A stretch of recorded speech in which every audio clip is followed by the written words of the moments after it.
నమస్తే. Welcome to Telugu రాజ్యం. ప్రస్తుతం మనతో పాటు ఉన్నారు జలసాని శ్రీనివాస్ గారు ఉన్నారు. నమస్కారం సార్. నమస్కారం, అందరికి నమస్కారం. ముఖ్యంగా దేశంలో ఇండిగో క్రైసిస్ ఇంకా ముదురుతున్న పరిస్థితి.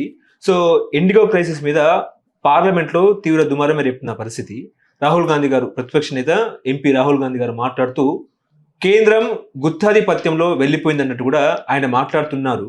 ఇంకో వైపు ఏంటంటే రిపబ్లికన్ టీవీలో కూడా ఈ డిబేట్ మాత్రము అగ్నిజ్వాలగా ఎగిసిపడిన పరిస్థితి. ముఖ్యంగా ఓవరాల్గా ఇండిగో సంస్థను ఎవరు మానిటరింగ్ చేస్తున్నారు, లోకేష్కి ఏం సంబంధం అనేది కూడా చర్చ నడుస్తూ ఉంది. లోకేష్ని ఎవరు లాగారు అనేది కూడా ఒక చర్చ నడుస్తూ ఉన్న క్రమంలో లోకేష్ గారేమో అమెరికా డల్లాస్లో ఉన్నారు. ఆయన డల్లాస్ నుంచి మానిటరింగ్ చేస్తున్నారు అనేది ఒక చర్చ. ఇంకో చర్చ ఏంటంటే ఈ క్రైసిస్కి పూర్తి బాధితులు ఎవరు, ఇందులో ఏంటంటే రామ్మోహన్ నాయుడు కూడా రాజీనామా చేయాలన్నట్టు కూడా మాట్లాడుతూ ఉన్నారు. మీకేమనిపిస్తుంది? మీ విశ్లేషణ ఏంటి సార్? నా ప్రాధాన్యత మీకు చాలాసార్లు చెప్పాను. మానవీయ కోణం, పర్యావరణ పరిరక్షణ, తెలుగు జాతి అభ్యున్నతి. నా ప్రాధాన్యత ఇయే, తర్వాత మిగతానే వస్తాయి. Come what ever. అస్సాం సమస్య ఉంది, మిగతా సమస్య ఉంది అనేది ఖచ్చితంగా ఐఎమ్ నాట్ డినయింగ్ దట్. ఇవాళ అందరికీ ఇప్పటికే చాలామంది చూసుంటారు. కేంద్ర పౌర విమానయాన శాఖ ఏదైతే చెప్పిందంటే పైలట్లకి సరైన నిద్ర ఉండట్లేదు. ఇంటర్నేషనల్ స్టాండర్డ్స్ ప్రకారం వాళ్ళకి 36 గంటల పోతుంది, 48 గంటలు అంటే వెళ్ళొచ్చిన తర్వాత గ్యాప్ ఉండాల్సిందే అని వారానికి 2 కండిషన్స్, ఈ విధంగా కండిషన్ పెట్టడం జరిగింది. దాన్ని ఎయిర్ ఇండియాలో ఏమేమి జరిగిందంటే కొన్ని ఫ్లైట్స్ గ్రౌండ్ చేశారు, స్టాఫ్ని గతీయలేదు, ఎక్సెస్ స్టాఫ్ ఉన్నారు. ఆకాష్ ఎయిర్లైన్స్ కొత్తగా వచ్చింది, ఇంకా ఆర్డర్స్ పెట్టి ముందర ట్రైనింగ్ ఇస్తున్నారు, వాళ్ళ దగ్గర స్టాఫ్ ఉన్నారు. స్పైస్ జెట్ ఇంకా 2-3 ఆపరేషన్ ఏమన్నట్టుంది. మేజర్ ఏంటంటే ఇండిగో సంస్థ ఉంది. ఇండిగో సంస్థ దాని లెక్కలేనట్టు తీసుకుంది. అంటే చూద్దామని అని చెప్పి సరిగ్గా సెప్టెంబర్ తర్వాత సమయం ఇచ్చిన తర్వాత నవంబర్లో రెండోసారి సమయం ఇచ్చిన తర్వాత కూడా వాళ్ళు అది చేయలేకపోయారు, ఏది కంప్లై చేయలేకపోయారు, ఎక్కువ మందిని నియామకం చేసుకోలేకపోయారు. అయినా సరే నడిచింది. కానీ డిసెంబర్ 3వ తారీఖున ఒకళ్ళకి లాగ్ అవటం వల్ల, అంటే ఒకళ్ళని కొంతమంది వెళ్ళిపోవటం వల్ల, ఒక మెయింటైన్ చేయటం వల్ల ఒక 10 ఫ్లైట్లు డిలే అయితే 100 ఫ్లైట్లు డిలే అవుతాయి. ఇది ఎవరన్నా ఫ్రీక్వెంట్ ఫ్లైయర్స్ కానీ ఖచ్చితంగా అర్థమవుతుంది. ఒక ఫ్లైట్ కనుక స్లాట్స్ ఉంటాయండి. ఇప్పుడు ఢిల్లీ నుంచి హైదరాబాద్ రావాల్సిన ఫ్లైట్కి అదే ఫ్లైట్ హైదరాబాద్ నుంచి చెన్నై వెళ్ళి అక్కడి నుంచి ముంబై వెళ్తుంది. ఇది 4 ఫ్లైట్ల కింద లెక్క. ఏం రిపీటింగ్ మీకు, అంటే ఒక ఫ్లైట్ కాదు, పట్టిన తర్వాత ఆ లెక్కన. ఈ నేపథ్యంలో ఇవాళ ఒక లేట్ అవటం వల్ల దాని బదులు 4 లేట్ అవటం, స్లాట్స్ దొరకపోవటం, మిగతా ఇవన్నీ కూడా జరిగి దాదాపు 1400 ఫ్లైట్లు డిలే అయిపోయిందని వచ్చింది. నరక యాతన పడ్డారండి వాళ్ళు. నేను నిన్న చూశాను, ఖతార్ నుంచో దుబాయ్ నుంచో హైదరాబాద్ వచ్చి హైదరాబాద్ నుంచి బెంగళూరు వెళ్ళాల్సిన వాళ్ళు, మా డబ్బులన్నా మాకేమండి లేవు, మా దగ్గర డబ్బులు లేవు, నా క్యాన్సర్లో బాధపడతానంటే చాలా బాధగా ఉంది. అంటే ఈ ఫ్లైట్లో బాగా డబ్బులు ఉన్న వాళ్ళే తిరుగుతారు అనుకునే వాళ్ళకి ఒకటి చెప్పాల్సింది ఏంటంటే, సామాన్యులు దుబాయ్లో వచ్చిన వాళ్ళు, డబ్బుల కోసం పట్టుకుంటూ వచ్చిన వాళ్ళు, లేదా మిగతా చోట్లకి వెళ్ళిన వాళ్ళు కొంతమంది చాలా ఇబ్బందులు పడ్డారు. చిన్నపిల్లలు డైపర్ లేకండి నరకయాతన పడ్డారు. దీనికి మొదటి కారణం ఏంటంటే ఖచ్చితంగా ఆ విమానయాన సంస్థ, కేంద్ర ప్రభుత్వం. మాట్లాడితే మీరేదో అగ్నిజాలం కాదు, గుడ్డు జాల కాదు, అది ఒక విద్వేష జాల. ఒక జర్నలిస్ట్ ఉన్నాడు, ఆయనే విచారణ చేస్తాడు, ఆయన ఆరోపణ చేస్తాడు, ఆయన శిక్ష వేస్తాడు, ఆయన ఆఖరికి వెళ్ళిపోయి ఆ ఉరి శిక్ష వేసిన తర్వాత ఉరి కూడా ఆయన వేస్తాడు. ఆ తర్వాత పక్కన పెట్టి మళ్ళీ చర్చి పడతాడు అన్యాయం జరిగిందని. ఈ దేశ చరిత్రలో కాదు, ప్రపంచ చరిత్రలో అలాంటి జర్నలిస్ట్ నేను చూడలేదండి. నేను కూడా ఆయన చర్చిలో పాల్గొన్నాను. ఓకే, గ్యాప్ వచ్చినప్పుడు ఏం మాట్లాడి నేను చెప్పకూడదు, కానీ అలాంటి రెచ్చగొడతాను చూస్తాం. పైగా ఆయన ఏమంటాడు, ఎన్డీఏ ప్రభుత్వం, మోడీ గారి ప్రభుత్వం రైలు ఓపెన్ చేసింది అంటాడు, ఎయిర్క్రాఫ్ట్ వచ్చింది అంటారు, ఎయిర్పోర్ట్ ఓపెన్ చేసిందని అన్ని రోజు వేస్తాడు. ఎక్కడ ఇబ్బంది జరిగితే మాత్రం అవతల జనతా దళకు సంబంధించిన ఇండస్ట్రీ శాఖ మంత్రి కుమారస్వామి ఫెయిల్యూర్, టీడీపీ మంత్రి, ఏం టీడీపీ ఎన్డీఏ కాదా, అతను విడిపోయిందా, ఏం దరిద్రం నాకు అర్థం కాదు. దీన్ని తీసుకుని వైఎస్ఆర్ కాంగ్రెస్ పార్టీలోని మిత్రులు భయంకరమైన ట్రోలింగ్ చేస్తారు. ఆయన డ్యాన్స్ వేసి, వాళ్ళ కుటుంబాలు ఎవరు డ్యాన్స్ చేయలేదా, ఎవరి కుటుంబాల పెళ్ళిళ్ళు అది తీసుకొచ్చి వ్యక్తిగత వివరాలు తీసుకొచ్చి షేర్ చేయటం ఏంటి, ఆనందం ఎందుకు వాళ్ళకి, నాకు అర్థం కాదు. ఎస్, నేను కూడా విమర్శించాను. ఏ విధంగా రామ్మోహన్ నాయుడు గారు ఒక ఫోన్ ఎత్తని ఒక భయంకరమైన అహంకారంలోకి వెళ్ళిపోయాడు. వ్యాపారస్తులు ఫోన్లు ఎత్తుతాడు, ఏదో 5% వాళ్ళకి కావాల్సిన తప్ప మిగతా అందరూ 90% వ్యాపారస్తులు ఫోన్ ఎత్తే ఓ పైకి ఆకాశ స్థాయికి వెళ్ళిపోయినట్టే నాకు కూడా కనపడుతుంది. ఓకే, ఆయన అహంభావ వైఖరి కూడా కనపడతా ఉంది. వాళ్ళ నాన్నగారు ఎంత లాస్ట్ స్టేజ్ వరకు ఎంత గౌరవంగా ఉండేవారో, ఎంత సంపాదించినా ఎంత పదవుల్లో ఉన్నా సరే ఆయన కన్నా గొప్ప పదవులకు వెళ్ళలేదు. ఈయన మొన్న వెళ్ళాడు, ఆయన కేంద్ర గ్రామీణాభివృద్ధి శాఖ మంత్రిగా చేసి చాలా చేశారు. ఆయన సీనియర్ మోస్ట్ ఇండిపెండెంట్గా దమ్ముడి నిజాయితీ ఉంది 89లో, ఆయనకి అంత కెపాసిటీ ఉంది. ఆయనకి సంబంధం ఏంటండి అసలు? అది ఉంది, పక్కన పెడదాం. అసలు కేంద్ర విమానయాన శాఖకి మిగిలింది ఏంటంటే ఈయనకు మంత్రులు, సహాయ మంత్రులు, ఎయిర్పోర్ట్లన్నీ ఆదానికో మిగతా వాళ్ళకో అప్పచెప్పే కార్యక్రమంలో సక్సెస్ఫుల్గా ఉన్నారు 11 నుంచి అందరూ. ఆ తర్వాత ఉన్న ఒకే నేషనల్ క్యారియర్ని అమ్మేశారు, తప్పనిసరిగా అమ్మేశారు. ఇప్పుడు భోగాపురం ఎయిర్పోర్ట్ ఎవరు కడుతున్నారు? అది ఏదో వైజీపీ వైబిలిటీ గ్యాప్ ఫండ్ కింద కొంత గంటలు కూడా ఇవ్వచ్చు, పావలాబేడ ప్రైవేట్ ఎయిర్పోర్ట్. దానికి కూడా ఏంటి, అక్కడ ఆదాని గారు నవీ ముంబై ఇంటర్నేషనల్ ఎయిర్పోర్టు జీవి కృష్ణారెడ్డి గారు తెలుగు బిడ్డని లాగేసి దొబ్బేసి ముంబై ఇంటర్నేషనల్ పోర్టులో దొబ్బేసి ఆయన చేయగానే గౌరవ ప్రధానమంత్రి ఆయన పిఎం ఆఫీస్ షేర్ చేసుకుంటారు ప్రైవేట్ ఎయిర్పోర్ట్ని. ఆయన ఓహా అంటూ ఉంటారు. ఒకటండి, రామ్మోహన్ నాయుడు గారి లోపం అయితే ఉంది. కానీ ఆయన ట్రోల్ చేయడం, నేనన్నా వైకాపా మిమ్మల్ని కూడా వదలరు. ఉత్తర ఆర్య సనాతనవాద గోవుస్వామి ఎవరైతే ఉన్నారో ఎవరిని వదిలే సమస్య లేదు. మాట్లాడితే టీడీపీ అంటే నాకు అర్థం కావట్లేదండి. రేపు పొద్దున్న జగన్మోహన్ రెడ్డి గారిని కూడా ఖచ్చితంగా మనువాద బ్యాచ్ అసలు వదలదో. ఇప్పుడు ముఖ్యంగా రామ్మోహన్ పై కుట్ర ఎందుకు జరుగుతూ ఉంది? వారం రోజుల పాటు ఇండిగో సాక్ష్యం అన్నారు, అయినా కూడా రామ్మోహన్ పై ట్రోల్స్ ఆగుతలేదు. ఆయనని ఎట్టి పరిస్థితుల్లో అయినా సరే ఆ పదవి నుంచి తప్పించాలని చెప్పేసి కుట్ర జరుగుతూ ఉంది. అదే ఆయన రాసుకున్నారు, ఇన్ ఎక్స్పీరియన్స్ ఫెలో బ్లాక్ మెయిల్కి లొంగి, టీడీపీ బ్లాక్ మెయిల్కు, ప్రాంతీయ పార్టీ బ్లాక్ మెయిల్కి లొంగి బీజేపీ ఇలా ఒప్పుకోవటం వల్ల ఇలాంటి దుర్మార్గమైన పరిస్థితి వచ్చింది. సిగ్గు లబ్జాలేని మీడియా అది. ఓ దరిద్రమైన చెత్త జాతి మీడియా కాదు, ఉత్తర ఆర్య మనువాద సనాతనవాద దరిద్రపు ఆర్య అహంకార మీడియా అండి అది. ఎస్, నేను మళ్ళీ చెప్తాను, ఉత్తర అహంకార ఆర్య మీడియా. లాస్ట్ టైం కర్ణాటకలో కూడా ఇబ్బంది వచ్చినప్పుడు లేదా మిగతా వచ్చినప్పుడు జగన్మోహన్ రెడ్డి గారు, ఇప్పుడు నేను ఎన్ని విషయాలు చెప్పమంటారు, ఎందుకంటే చాలా దరిద్రమేనండి. నేషనల్ మీడియాలో కూడా ఎలా ప్రొక్ చేస్తున్నారు, బ్లాక్ మెయిలింగ్. ఎవడు బ్లాక్ మెయిల్ చేశాడు? మీరు ఆదాని గారు వాళ్ళతో శిష్యులు ఇద్దరినే కాదని, వాళ్ళ మంత్రులను కాదని ఎవడన్నా ఒక్కడ బయట పార్టీ వాడు చేయగలుగుతాడా? రామ్మోహన్ రెడ్డి గారు వాళ్ళని కాదని చేయగలిగే అవకాశం ఉందా? ఏదో తుతు మంత్రంగా, లేకపోతే సిగ్గు ఏమాత్రం లేకుండా మీరు బడ్జెట్లోనే మా పోలవరం ప్రాజెక్ట్ని, డెడ్ స్టోరేజ్ ప్రాజెక్ట్కి నీళ్ళని పరిమితం చేస్తున్నాం, నీళ్ళ నిలువలని చెప్పి పెడితే మౌనమిల్లాగా ఒప్పుకుని రాష్ట్రానికి ద్రోహం చేసింది రామ్మోహన్ రెడ్డి గారు కదా. మేము తిట్టే మీకెక్కడ ఉందండి? మళ్ళీ అమరావతి విషయంలో కూడా ఆయన 4 సార్లు గ్రాంట్ ఇస్తాను, 4 సంవత్సరాలని, మొదటి సంవత్సరం గ్రాంట్, 2వ సంవత్సరం గ్రాంట్ రాలేదు, ఇవ్వకపోయినా మీకు సహకరించారు కదండి ఆయన. విశాఖ ఉక్కు కోసం మేము విశాఖపట్నంలో మేము అందరం దీక్షలో ధర్నాలు ఉంటే అరివేర భయంకరంగా వచ్చారు రామ్మోహన్ రెడ్డి గారు, దూసుకుంటే శరవేగంతో వచ్చారు. వచ్చి ఏం మాట్లాడారు? దీనికి కారణం గన్లు ఇవ్వకపోవటమే, కేంద్ర ప్రభుత్వ దుర్మార్గ వైఖరి నశించాలి, గన్లు ఇచ్చేంత వరకు పోరాడతాం, అది ఇవ్వండి, రీసెర్చ్ చేయండి, లాభాలు వస్తాయని చెప్పారు. ఇవాళ వెళ్ళి మీ ఉత్తర ఆర్య సనాతనవాద గుమా వ్యాపారులకు తలొగ్గి నోరు మూసుకుని క్యాబినెట్లో కూర్చున్నారా?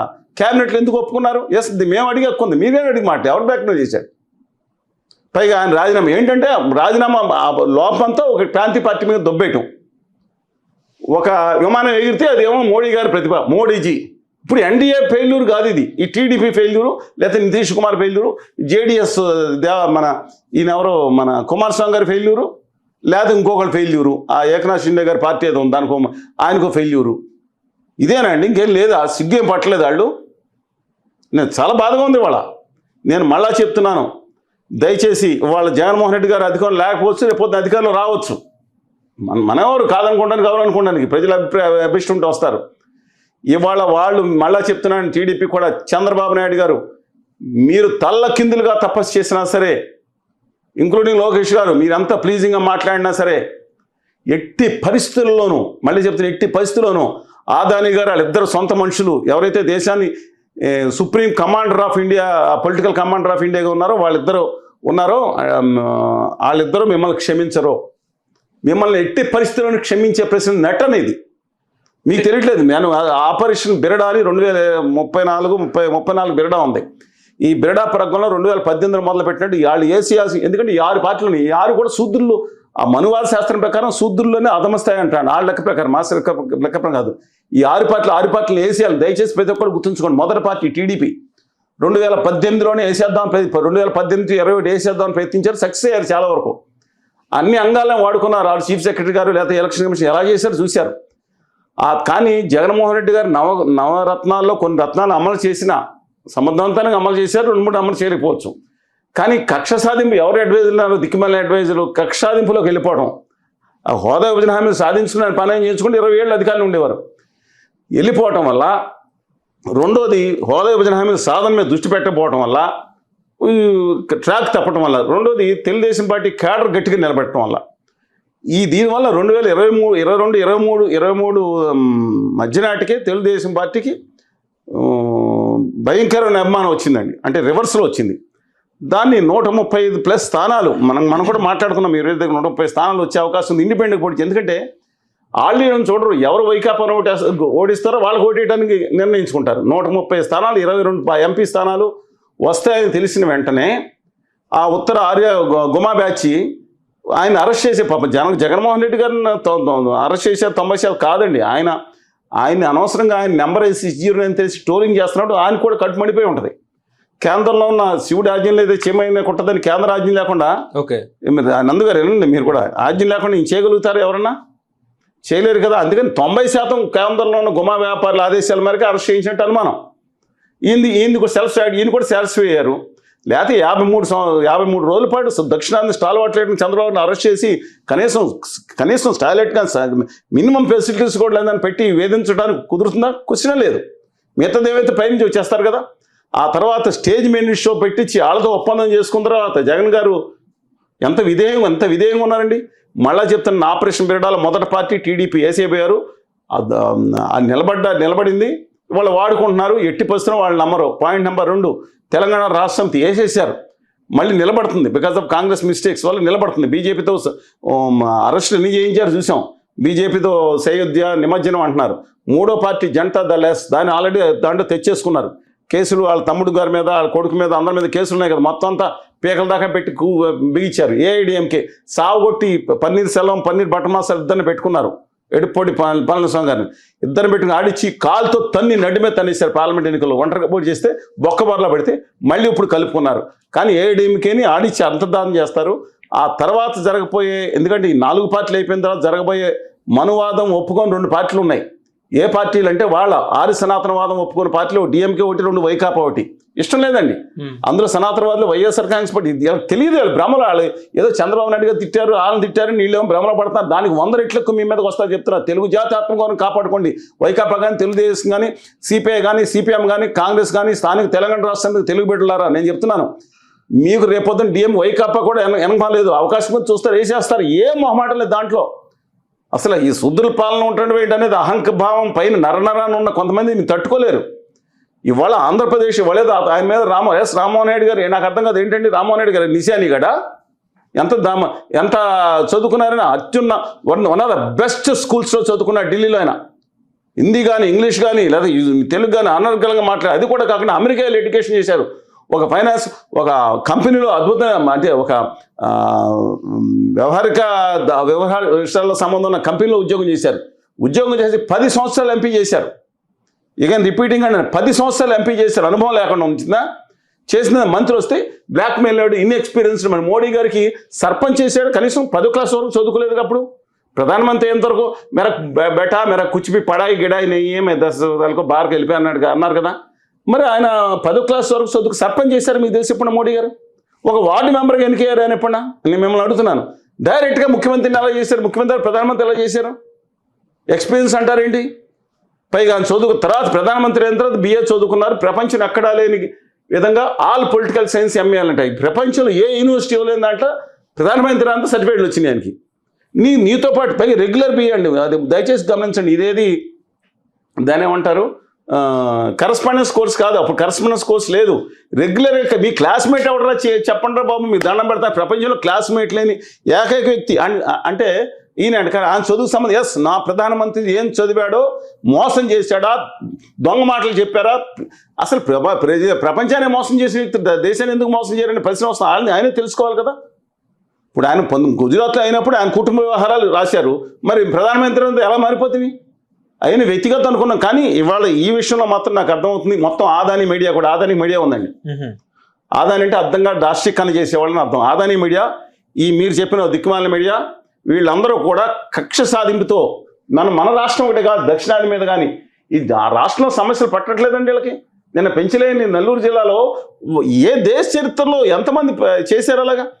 తను ఒక సంవత్సరాల తరబడి డ్రగ్స్కి అగెనిస్ట్గా ప్రజానాట్య మండలి కళాకారుడు హత్యకు గురైతే కనీసం 1000 వంతు కాదు 1,00,000 వంతు కూడా మీ వార్తలు లేని దిక్కుమాలిన సన్నాసి చేత కానీ ఒక ఉత్తరాది సనాతనవాద వాళ్ళ ఛానల్స్ గురించి మనం ఆడుకుంటామా? ఎస్, నా తెలుగు నన్ను బహిష్కరించారు. తెలుగునాట నన్ను 4 పార్టీలకు చెందిన మేజర్ ఛానల్స్ 95% నన్ను బహిష్కరించారు. నా వాదన చెప్పలేదు. 2019 నుంచి ఉధృతంగా ఉద్యమం చేశాం. జగన్ గారి అధికారంలోకి వచ్చిన 45 రోజుల్లోనే కలెక్టరేట్ ముట్టడించాం వేలాది మందితో. ఆశ్చర్యపోయారు. 90% మీడియాలో వేయలేదు.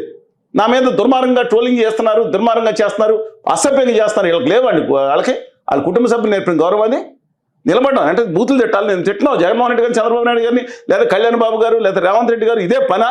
సిగ్గుందా? వ్యక్తిగత విధానాల మీద మాట్లాడటానికి, విధానాల మీద సత్తు లేకపోతే వ్యక్తిగతంగా మాట్లాడతాం. అసలు అవసరం ఉందన్నా. నేను విధానాల మీద నేను నిలబడ్డాను. ఏ రోజు 40 సంవత్సరాలు చెప్పులు పెట్టి కొట్టలేదు, బూతులు తిట్టలేదు. పరుషంగా మాట్లాడిన వచ్చిన హక్కుల కోసం ఎందుకే లేదు. ఇవాళ వాళ్ళకి కనపడుతుందా ఇది? ఆ మీడియాల గురించి మనం ఆడుకుంటామా? ఆ మీడియాలు బట్టి ముఖ్యమంత్రులు బట్టి మారిపోతాయా?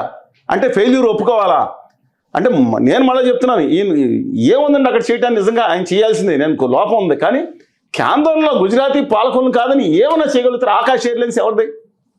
ఫోటో వేస్తాను, ఇదిగోండి ఫోటో. ఆకాశ్ ఎయిర్లైన్స్ ఎవరు? దేశ చరిత్రలో ఎవరన్నా ప్రధానమంత్రి ఆయన కూర్చుని ఉంటే వెళ్ళి నుంచుని ఆయన చుట్టూ తిరుగుతా ప్రధానమంత్రికి ఇచ్చే గౌరవం, తర్వాత ఏదో బలవంతం లేపించినా సరే ప్రధానమంత్రి ఇచ్చే గౌరవం ఎవరండి? ఈయన ఎవరండి? ఆకాశ్ ఎయిర్లైన్స్ మోడీ గారు ఆయన కొంచెం బాగాలేకపోతే వెళ్ళి ఇంటికి వెళ్ళి ఆయన కుర్చీలో కూర్చున్న తర్వాత లేచి తిరుగుతున్నారు. మోడీ వెళ్ళిన తర్వాత కుర్చీలో కూర్చున్న తర్వాత లేచి కొంచెం తిరుగుతున్నారు. ఆయనకి వెళ్ళి ఇవాళ ఆకాశ్ ఎయిర్లైన్స్ ఆయన చేతిలో. ఇవాళ మొత్తం మా గోపీనాథ్ గారి ఎయిర్లైన్స్, దక్కన్ ఎయిర్లైన్స్, ఈ ఆకాశ వీధిలో అది మా అద్భుతమైన సినిమా వచ్చింది కదండి. పేదలు చెప్పు ఎంత అహంకారం ఉండే వాళ్ళకి. క్లాస్ అంటాడు, ఎకనామిక్ క్లాస్లో దిక్కుమాల శశిధర్ అది నెత్తిమే పెట్టి పూజిస్తున్నారు ఉత్తర భారతీయ సనాతనవాదులు. ఎందుకంటే వాళ్ళ వర్గమేనా అని నేను అడుగుతున్నాను. ఏంటండి ఇది? ఎంత అన్యాయం అండి. వాళ్ళు ప్రచన చేసిన వాళ్ళని చంపేశారు. కింగ్ఫిషర్ చేసి పాపం విజయమాల్య గారు ముందర బాధపడిన నిన్న ఆయన బ్రాడ్కాస్ట్ చూశాను. కోట్ల మంది చూశారు, 10-15 కోట్ల మంది. నిజంగా ఎంత దుర్మార్గంగా ఆయన చేశారు. అలాగే తమిళనాడులో ఇంకొక ఎయిర్ క్రాఫ్ట్ స్పెసిఫిక్టాలని పారామౌంట్ ఎయిర్లైన్స్ త్యాగరాజు గారు చంపడు. ఎవరంతా ఈ దేశంలో ఇదిగోండి జియో ఫోను గుజరాతీ మారవాడుల చేతిలో ఉంది, వాడాఫోను వెళ్ళగర గుజరాతీ మారవాడుల చేతిలో ఉంది, ఇంకోటి ఏంటి జియో ఫోను గుజరాతీ మారవాడుల చేతిలో ఉంది, ఎయిర్ క్రాఫ్ట్ ఎయిర్పోర్ట్ల ఇవన్నీ గుజరాతీ మారవాడుల చేతిలోనే కంట్రోల్ అవుతున్నాయి, వ్యాపారుల చేతిలో. ఇది ఎయిర్లైన్స్ కూడా ఎక్సెప్ట్ టాటా ఎయిర్లైన్స్ పార్సీ అయినా. I don't want make any unfavourable comments అన్న, ఎందుకంటే ఆయన నష్టాలు తీసుకున్నాడు కంపెనీని. లాభాలు మాత్రం బొంబాయి ఎయిర్పోర్ట్లో ఉన్న ఎయిర్ ఇండియా దాని మాత్రం ఆదాని గారు లాగేశారని ఆరోపణ. అందువల్ల దయచేసి చెప్తున్నాను, దీంట్లో ఆయన రాజీనామా చేయమంటే ముందర ఎవరు రాజీనామా చేయాలి?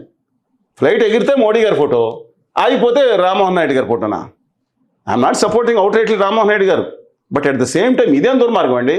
అంటే లోకేష్కి ఏం సంబంధం అన్నట్టు మాట్లాడు. ఏమన్నా దీపక్ రెడ్డి గారు ఆయన బాగా అత్యంత సంపన్నుడు, మంచివాడే. I'm not denying that. ఆయన మరి పదవి కూడా వచ్చింది, ఎంఎస్సీ కార్పొరేషన్ కూడా ఏదో ఉన్నట్టున్నారు. ఆయన వార్ రూమ్, పైగా ఎమర్జెన్సీ వార్ రూమ్ క్రియేట్ చేశారంట లోకేష్ గారికి. డల్లాస్లో ఉంటే ఎమర్జెన్సీ వార్ రూమ్ పొగడటానికి అర్థం ఉండాలి. ఈ పొగిడితే వీళ్ళు పర్వాలేదు, కింద బానిస బ్యాచ్ ఉంటారు, వీళ్ళే మామే ట్రోలింగ్ చేసేది. చంద్రబాబు నాయుడు గారిని వాళ్ళ ఫ్యామిలీని బూతులు తిట్టినాళ్ళు, కులాలను బూతులు తిట్టినాళ్ళు, జగన్మోహన్ రెడ్డి గారిని కులాలను బూతులు తిట్టినాళ్ళని పక్కన పెట్టుకుంది ఈ బ్యాచ్. గొప్ప గొప్ప పదవులు ఇచ్చి పక్కన కూర్చోబెట్టి నేను ఎప్పుడు తిట్టలేదే. మరి సిగ్గు లేకుండా వీళ్ళు కాలుగా అడుగుతున్నారు ఇప్పుడు. వాళ్ళ కుటుంబాలను తిట్టిన బ్యాచ్కి, వాళ్ళ కులాలను తిట్టిన బ్యాచ్కి నెత్తి మీద పెట్టుకుని వీళ్ళ నాయకులు పక్కన పెట్టుకున్నారు లేరా? కాలు అడుగుతున్నారు. ఇలా సిగ్గు ఉండాలి ముందర. తమ ఆత్మగౌరవాన్ని, తమ నాయకుడు కుటుంబాన్ని ఇంకోళ్ళు విమర్శించాల్సిన దిక్కుమాల పరిస్థితి ఎందుకు వస్తుందంటే అసలు తప్పు కదా. నాయకుడిని విధానాలు ఒక మహిళ పేరుతో విమర్శించండి, సిగ్గులేని అదవాళ్ళు. వీళ్ళు మొగాళ్ళ మహిళ పేరుని అడ్డం పెట్టుకుని ఇచ్చే సన్నాస batch. But as for Rammohan Naidu garu, నేను అన్నాను ఆయనలో ఆ విషయంలో లోపం ఉండొచ్చు, ఐఎమ్ నాట్ డీలింగ్ దట్. కానీ ప్రపంచంలో పాపాలన్నీ ఆయన మీద చేసినట్టు పాపాల బైరోళ్ళ కింద ఆయన మీద తోసేసి పైన గుజరాతీ పాలకులు ఇద్దరు రైలు ఊపుతాడండి ఆయన. రైలు పడిపోతే కనపడ్డావు, అశ్విని వస్తాడు, ఇంకోళ్ళు వస్తారు. ప్రతి రైలుకి మోడీ గారు ఊపుతారు, రైలు పడిపోతే ఈయన కనపడ్డావు, ఎక్కడ చేయమని వెళ్ళిపోతాడు. పఠాన్కోట్ ఉగ్రవాదులు దాడి జరగానే కార్బెట్ నేషనల్ పార్క్కి వెళ్ళిపోతారు. అక్కడ పహల్గాంలో నికృష్ట అతమాదో పాకిస్తాన్ వాళ్ళు కనపడగానే ఈయన బద్దెళ్ళి రివ్యూ కూడా పెట్టకుండా ఏంటండి బీహార్ ఎన్నికలకు వెళ్ళిపోతారు వాడుకోవడానిక. ఏందండి అన్యాయం ఇది? అంటే రష్యా అధ్యక్షుడు వచ్చిన తర్వాతనే ఈ క్రైసిస్ స్టార్ట్ అయిన పరిస్థితి ఇండియాలో. రష్యా అధ్యక్షుడు వచ్చిన తర్వాతనే కాదు, రష్యా అధ్యక్షుడు వచ్చారు, అది డెఫినెట్గా ప్రపంచంలో ఎప్పుడు మనకి దేవదూత వచ్చినప్పుడు ఎప్పుడు రష్యా అధ్యక్షుడు ఇండియాకి రానట్లు అద్భుతంగా జరిగిపోయింది అన్నట్టు రెండు కోణాలు తీసుకుందాం. ఏందండి ఇండియా రాలేదా, ఏంటి చేసింది మాట్లాడుకుందాం. అది కూడా రష్యా అధ్యక్షుడు ఆయిల్ ఎందుకు కొనాలి, కొన్నది ఎవరు కొంటున్నారు? 100% నేషనల్ మన ఇండియన్ ఆయిల్, భారత పెట్రోలియం వీళ్ళు కొనాలి కదా. ఎవరు కొంటున్నారు అత్యధికం? ఆ గుజరాతీ వ్యాపారులు, మార్వాడి వ్యాపారులు కొనుక్కుంటున్నారు. వాళ్ళకి లక్షల కోట్లు, నేను మళ్ళీ నెట్లో కొట్టుకోండి, వాళ్ళు అఫీషియల్గా 1,30,000 50,000 అలా కోట్లు చూపిస్తున్నారు. కానీ ఎంత విండ్ఫాల్ ట్యాక్స్ కూడా రద్దు చేశారు. సిగ్గుందా కేంద్రానికి? విండ్ఫాల్ అంటే అకస్మాత్తుగా లాభాలు వచ్చాయని కూడా 2 లక్షల కోట్లు దాని మీద ట్యాక్స్ ఉంటుంది కదా, అది కూడా తీసేసి సవరించారంటే 2024 ఎవరి కోసం సవరించారు? మా ఆంధ్రప్రదేశ్లో ఎగుమతులు జరుగుతున్నాయి, తెలంగాణలో ఎగుమతులు జరుగుతున్నాయి విదేశాలకి, అందులో ఎక్కువగా అమెరికా జరుగుతున్నాయి, మిగతా కంట్రీస్కి. ఇవాళ 50% పెడితే నష్టపోయింది ఇక్కడ రైతులు, నష్టపోయింది ఇక్కడ ఎగుమతిదారులు. వాళ్ళు పెడితే లాభపడింది ఎవరి కోసం? పావులా బేడ కొనుక్కుంటున్న రష్యాలో వాళ్ళకు ఎక్కువ లాభం వాళ్ళ జరుగుతుంది. నిజంగా కనుక లాభం జరిగితే ఇక్కడ మనం $110 మన డాక్టర్ మన్మోహన్ సింగ్ గారి హయాంలో $110 బ్యారెల్ ఉన్నప్పుడు పెట్రోలు డీజిల్ $58 $60 ఉండేది. ఇప్పుడు బ్యారెల్ రష్యా దగ్గర $60 కొంటాం ఉజ్జాయింపుగా అనుకోండి. మీకు ఎంత ఉండాలి? వాళ్ళు డీజిల్ $30 $35 వచ్చిందా? పెట్రోల్ $40 ఉండాలి, వచ్చిందా? $100 ఎవడబ్బా సొమ్మని అమ్ముతున్నారు? లక్షల కోట్లు ఎక్కడికి అప్పులు కూడా తెచ్చలేదా? పెద్ద మోసం జనరల్గా జరిగింది జరుగుతుంది. ఇరాన్ అప్పులు తీసారు, అంతా బోగస్ అని తెలిసింది ఆర్టీ యాక్ట్లో. అందువల్ల దయచేసి చెప్తున్నాను, ఈ రష్యా అధ్యక్షుడు ఎప్పుడు రాలేదా? లేనద్ బ్రెజ్నేవ్తో సహకార ఒప్పందం చేసుకున్నాం, సైనిక సహకారంతో కూడా ఇందిరాగాంధీ గారు అప్పుడు అన్నాడు, నా సిస్టర్ కోసం అలాంటి ఆత్మీయ అనుబంధాలు ఉన్నాయి. కానీ మోడీ గారు వెళ్ళి మౌరేక్ బార్ అని ఎన్నికల ప్రచారం ఏజెంట్ లాగా ట్రంప్ గారికి చేయటం, మళ్ళీ ఈయన కోసం మాట్లాడటం, ఇవాళ ఏం జరిగింది చెప్పండి? వచ్చారు, సంతోషం, మన ఆత్మీయ లాంగ్ స్టాండింగ్ మిత్రుడు, జరిగింది. ఇలాంటి ఆ టైంలో ఆయన వెళ్ళిపోయే రోజు ఇలాంటి జరగకుండా ఉండాల్సింది. మరి తెలంగాణలో రైజింగ్ గులబెట్టి సమ్మిట్ జరుగుతుంది, దానికి ఎఫెక్ట్ కావట్లేదా? ఇది మోనోపలి ఇది కాంగ్రెస్ ప్రభుత్వం కూడా ఉందండి. వీళ్ళని ఎవరు మిగతా వాళ్ళని చంపేయడానికి ప్రఫుల్ కుమార్ పటేల్ గారు అనే ఎన్సీపీ నేత ఉండగా, పౌర విమానయాన శాఖ మంత్రిగా ఉండగా అడ్డంగా ఇండిగోకి ప్రయోజనం చేశాడు ఆయన. ఇప్పుడు బీజేపీలో స్వర్ఫ్లో ఇదేమంటారు దాన్ని, నిర్మా సఫ్లో చేసి సాఫ్ అయిపోయారు అంటున్నారు అథారిటీస్.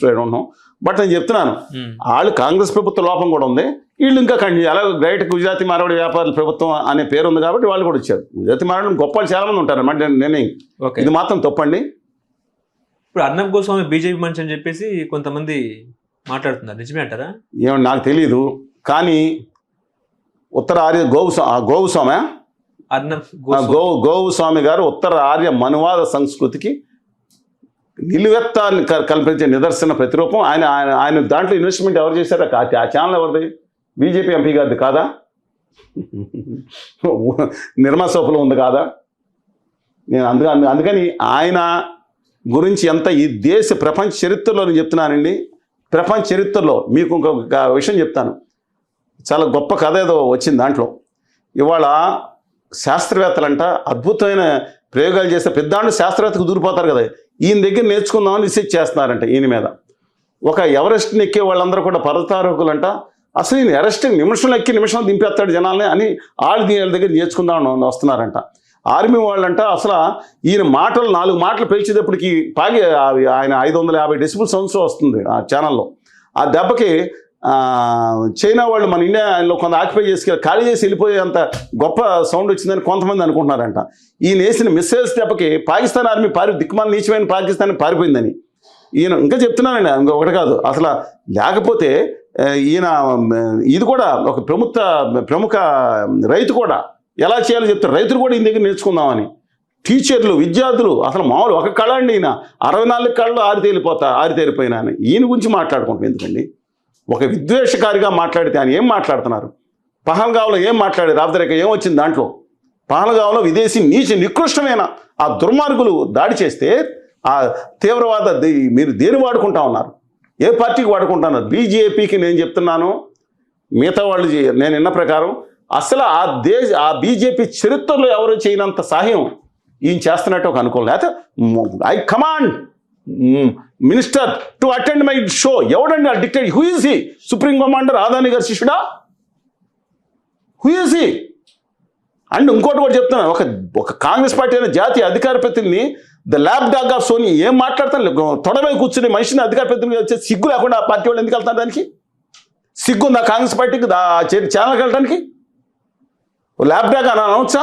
బ్రిటిష్ కల్లప్ప lab dog of Sonia Gandhi. ఏంటండి ల్యాబ్ డాగ్ ఆఫ్ సోనియా గాంధీయా? ఏం మాట్లాడుతున్నారు? విలువలు ఉన్నాయా? ఆయన మాట్లాడితే బహిష్కరించండి. అసలు నాకు అర్థమే అవ్వట్లేదండి. అబ్సల్యూట్గా డిస్టార్టెడ్ ఇన్ఫర్మేషన్. నిజంగా దేశ చరిత్రను మాత్రం గుర్తుంచుకొని జర్నలిస్ట్ పాజిటివ్గా తీసుకుంటే ఒకప్పుడు టైమ్స్ ఆఫ్ ఇండియాలో ఉండగా. కానీ ఎందుకని ఇంత అసలు ఆ సౌండ్ ఏంటండి? అసలు ఊఈసీ టు మీరు జీవితం 100 మంది చూసుంటారు జర్నలిజంలో. ఎవరిని ఇంత ఐ వాంట్ టు ఏం డిక్టేట్ చేస్తాడు ఆయన? ఎవరిని ఎక్కించాలి, ఎవరిని పడేస్తారు? ఏందండి తప్పు కదా? హోప్ ఐ ప్రే దట్ ఈ షుడ్ ఆయన తిరిగి మామూలు మనిషిగా మారిపోవాలని కోరుకుందాం. ఆయన ఏమన్నా ఆయన మీద చరిత్ర పెట్టాల్సింది. ఎంతమంది గొప్ప ఎంత గొప్ప ప్రణరాయిని తొక్కేసి అదానీ గారు లాక్కోలేదు ఆ టీవీని, ఎన్డీటీవీని. ఎంత ప్రణరాయ్ అంటే వాళ్ళ భార్య అంట, ముస్లిమ్స్ అంట, ఇంకోటి అంతా అన్ని ముద్రలు వేసి లక్షల సంఖ్యలో ఇక్కడ వాట్సాప్ యూనివర్సిటీలో పంపించారు. మీరు కూడా చూసుంటారు.